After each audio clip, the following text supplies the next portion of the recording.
Hello students, कैसे हो? बढ़िया।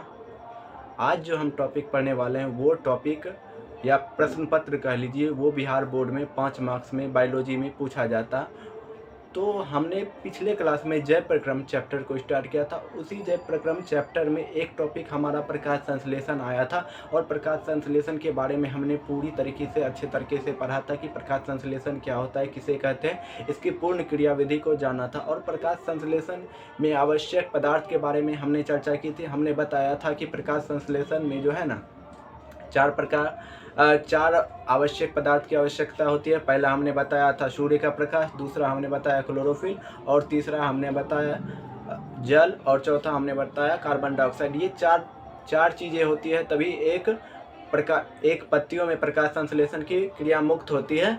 तो इसी से रिलेटेड बिहार बोर्ड में एक सवाल देखने को मिल जाता है कि जो प्रकाश संश्लेषण में आवश्यक पदार्थ होते हैं, इनकी आवश्यकता प्रकाश संश्लेषण में है क्यों होती है, साबित करके दिखाइए। तो आज वैसा ही सवाल 5 मार्क्स में जो पूछा जाता है हम लेके आए हैं। और आप इसको अगर इस वीडियो को देख लेते हैं अच्छी तरीके से और समझ लेते हैं तो आपको गारंटी है कि आपके 5 मार्क्स कहीं नहीं जाने वाले हैं। तो चलिए समझते हैं। तो पहला जो हम बताए कि प्रकाश संश्लेषण में आवश्यक 4 पदार्थ होते हैं हमारे, क्या बताए थे? हमने बताया क्लोरोफिल होता है, उसके बाद हमने बताया सूर्य का प्रकाश, और तीसरा जल, और चौथा हमने बताया कार्बन डाइऑक्साइड। तो हमारा जो पहला है प्रकाश संश्लेषण में क्लोरोफिल क्यों आवश्यक है प्रकाश संश्लेषण के लिए?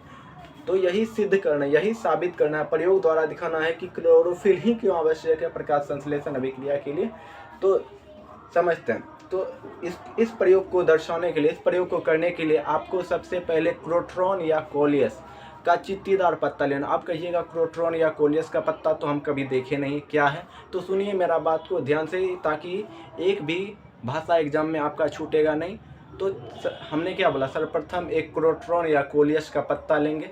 क्रोट्रॉन या कोलियस का पत्ता आप देखेंगे चित्तीदार होता है। चित्तीदार पत्ता मतलब उस 2 रंग का होता है पत्ता, एक हरे रंग और उसी में हरा और उजला रंग मिला होता है। तो उसी को कहते हैं, या कभी कभी आपने मुर्गी फूल देखा होगा जिसको कहते हैं, तो वही है, उसी प्रकार का एक पौधा है क्रोट्रॉन या कोलियस का। पत्ती लेंगे और उस पत्ती को जो है ना, जब गर्म एल्कोहल वाले बीकर में डालेंगे, उसको क्या करेंगे, गर्म एल्कोहल वाले बीकर में जब डालेंगे तो पत्ती में जो उपस्थित होता है रंग, पत्ती में उपस्थित रंग होता है क्या, पत्ती में उपस्थित जो क्लोरोफिल होता है जिससे हरा रंग प्रदान करता है पत्तियों को, उससे वो निकल कर जो है ना एल्कोहल में तैरने लगेगा। और एल्कोहल में जैसे ही तैरेगा तो अब उस पत्ती को हम उस जो है ना गर्म एल्कोहल से पत्ती को निकाल कर थोड़ी देर के लिए ठंडा होने के लिए रख देते हैं। अब जैसे ही ठंडा होने के लिए रखते हैं ना, तो यह क्या कहता है, पत्ती में मौजूद जो है ना, कुछ समय तक उबालते हैं, थोड़ी देर बाद हम देखते हैं पत्ती में जो मौजूद क्लोरोफिल होता है ना, पत्ती से निकल कर कहाँ, हमने बोला कि एल्कोहल में घुल जाती है।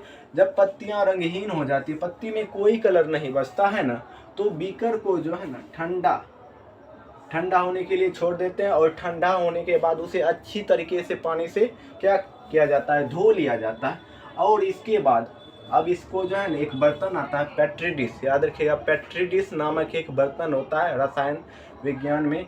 जब रसायन में जाइए तो उसमें पेट्री डिश नामक एक बर्तन होता है। उस बर्तन में रखकर जो है ना पत्ती को, किसको रखेंगे, पत्ती को रखकर आयोडीन की घोल की कुछ बूंदे डालेंगे। आयोडीन की घोल की कुछ क्या करेंगे, बूंद को डालकर जो है ना, बूंद को डालेंगे। और बूंद को डालने के बाद हम देखते हैं कि पत्ती में जो है ना, पत्ती के रंग में कोई परिवर्तन नहीं, पत्ती रंगहीन रह गया। इससे हमें यह पता चला कि पत्ती में जो है ना, पत्ती में कह रहा है पत्ती के रंग में जो है ना कोई असर नहीं हुआ। हम जानते हैं कि जो पत्ती में मौजूद जो होता है ना क्लोरोफिल, वो हमारा क्या करता है, आयोडीन में घुलने के बाद वह गाढ़े रंग का हो जाता है, गाढ़े नीले रंग का हो जाता है। और यही नीला रंग हमारा स्टार्च बनाने का काम आता है, मंड जिसको कहते हैं। अपने कक्षा 6 में जो है ना मंड के बारे में जाना होगा, और मंड की जांच को आपने पढ़ा होगा। तो उसी में बताया कि जो है ना क्लोरोफिल, जैसे ही क्लोरोफिल पर आयोडीन की घोल की कुछ बूंदे डालेंगे ना, तो उसमें वह गाढ़े नीले रंग का हो जाता, और उससे क्या होता है, मंड का निर्माण होता है। जबकि पत्तियों में, जबकि हम ये जो पत्ती लिए था, अभी पत्ती में कोई परिवर्तन नहीं हुआ, आयोडीन की घोल डालने के बाद इससे हमें क्या पता चला कि पत्ती में जो है ना क्लोरोफिल अनुपस्थित होने के कारण पत्तियों में क्या होता है, उसमें ना तो मंड का निर्माण हुआ, ना ही मंड का निर्माण हुआ, और ना ही प्रकाश संश्लेषण की प्रक्रिया क्या हुई, पूर्ण हुई।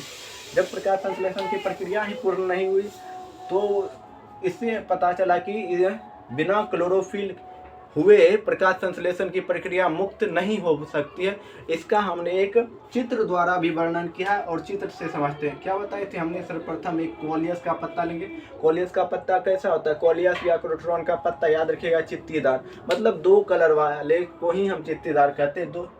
तो अब उसको जो है ना आप एल्कोहल वाले, गर्म एल्कोहल वाले बीकर में रखेंगे, और जैसे ही गर्म एल्कोहल वाले बीकर में रखते हैं तो बीकर में रखने के बाद उसको गर्म करते हैं। गर्म करने के बाद उसको जो है ना जैसे ही गर्म हो जाता है और इसमें जो है ना पत्ती में मौजूद हरा रंग उससे क्या होता है, निकलने लगता है, और निकल कर कहाँ, एल्कोहल में, इसमें एल्कोहल में जो है ना घुल जाता है। और घुलने के बाद जब पत्ती को ठंडा होने के लिए छोड़ देते हैं कुछ देर के बाद, तो उस पत्ती को निकाल कर पानी में धो लेते हैं, और धोने के बाद उसे एक पेट्री डिश नामक बर्तन में रखते हैं, और बर्तन में रखने के बाद आयोडीन की कुछ घोल की बूंदे को डालते हैं, और बूंद को डालने के बाद हम देखते हैं कि आयोडीन का कोई असर नहीं हुआ। चूँकि हमने पढ़ा था कि प्रकाश संश्लेषण, चूँकि हमने पढ़ा था कि क्लोरोफिल उपस्थित होने के कारण जब उसमें आयोडीन की घोल की कुछ बूंदे डालते हैं तो उससे मंड का निर्माण होता है, जबकि यहाँ ऐसा नहीं हुआ। इसीलिए प्रकाश संश्लेषण में क्लोरोफिल आवश्यक है, अनुपस्थित होने के कारण जो है ना प्रकाश संश्लेषण की क्रिया पूर्ण नहीं होगी। तो यही था हमारा प्रकाश संश्लेषण प्रक्रिया पूर्ण होने पर क्लोरोफिल के बारे में। तो अगर आपने यह वीडियो को यहाँ तक देखा और समझ लिया तो कमेंट कीजिए।